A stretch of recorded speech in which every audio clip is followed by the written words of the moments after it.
In 2009, lionfish, a venomous species native to the Indo-Pacific, were first reported in the waters of the Florida Keys.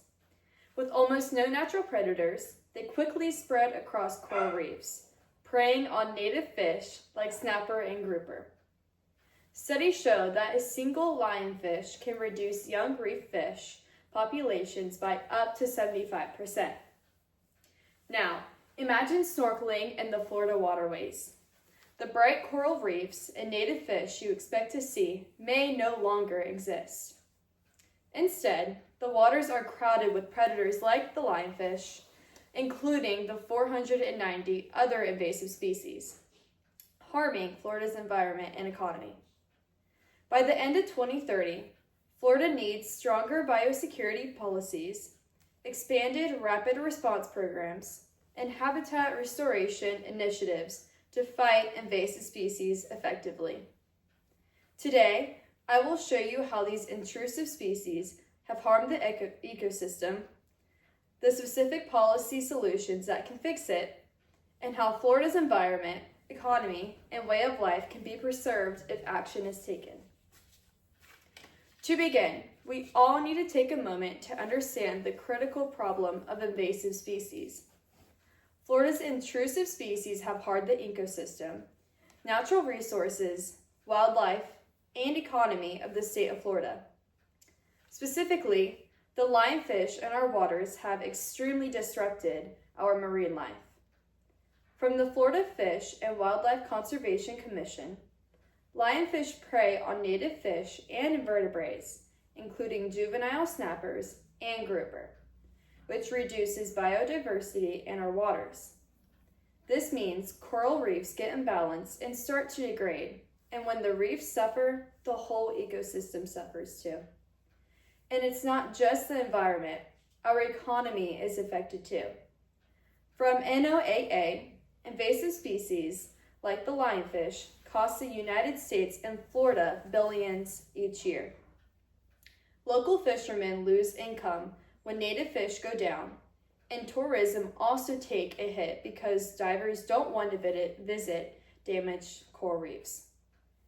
From the Fish and Wildlife Foundation of Florida, tourism and local communities rely on heavy marine ecosystems for food and income. So when reefs get destroyed, everyone feels it. So, what can we do about it?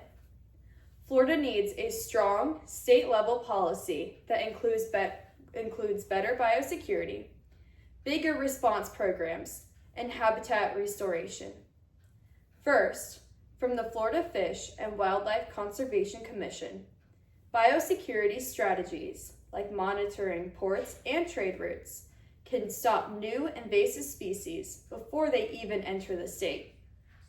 This would mean stricter inspections, public education, and partnership with the FWC to make sure these entry points are secure.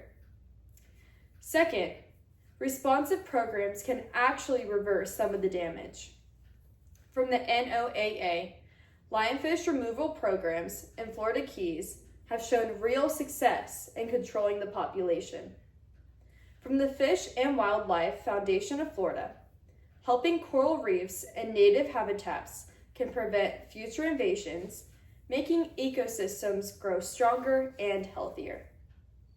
This policy would also create special response teams managed by the FWC and working with local authorities and federal partners like the NOAA to remove invasive species quickly, especially lionfish.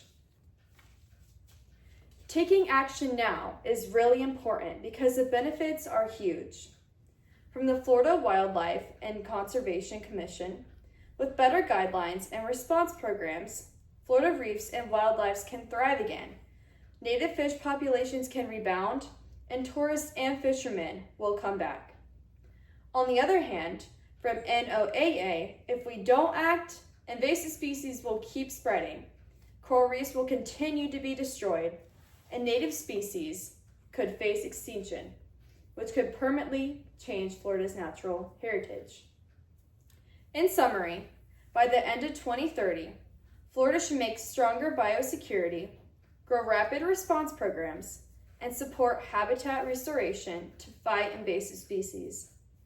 From the past and the present, we have seen with our own eyes what invasive species has caused, which is not pretty. We should think beyond ourselves and support our beloved country, saving our animals and the atmosphere. Taking time to report invasive species just by making a simple phone call to the Florida Fish and Wildlife Conservation Hotline, 888-483-4681. We will be one step closer to changing our Florida waterways for the better.